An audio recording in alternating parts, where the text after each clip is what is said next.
President Yoon Suk Yeol attended his own impeachment trial on Tuesday, the first time for any South Korean leader to do so. There, he appealed to the bench his long-held belief in liberal democracy. Our correspondent Oh Soo-young reports. A prosecutor-turned-president and now a pre-trial inmate. Yoon Suk Yeol argued against his impeachment at the Constitutional Court on Tuesday, the third hearing of his trial.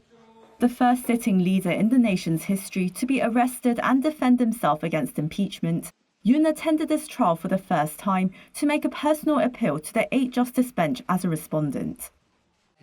또 특히 공직 생활을 하면서 자유민주주의라는 신념 하나를 확고히 가지고 살아온 사람입니다.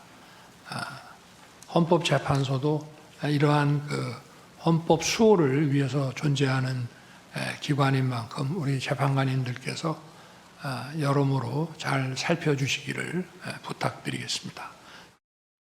During the hearing, his lawyers outlined various points that they claim substantiate Yoon's martial law, which they plan to back with witnesses and evidence.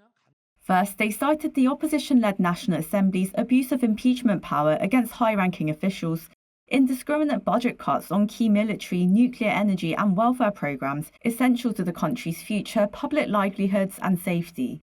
They also underscored hybrid warfare as a new type of national crisis that poses security, economic and political threats. Examples include the leak of classified military intelligence and critical technologies to China. Yoon and his team once again stressed the need to investigate suspicions of electoral fraud in the parliamentary race last year, producing photographic materials.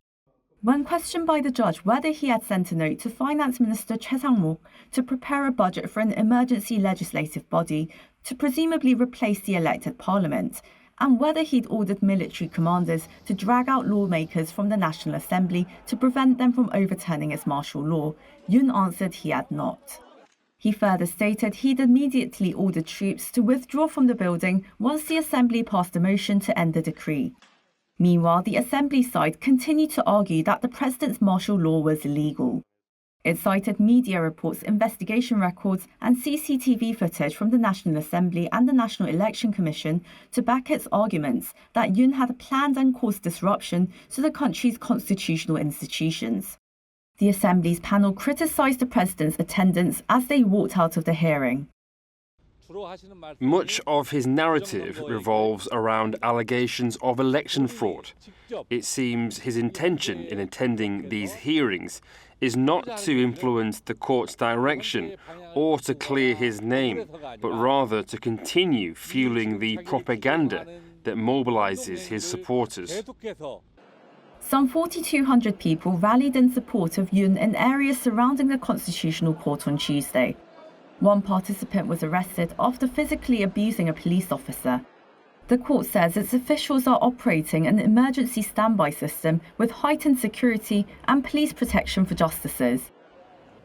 Yoon's lawyers say the president, if possible, will attend all future hearings, which have been scheduled until February 13th. The fourth hearing will take place on Thursday, with a testimony by former Defense Minister Kim Yong-yeon as the first witness to the trial. Oh Soo-young, Arirang News.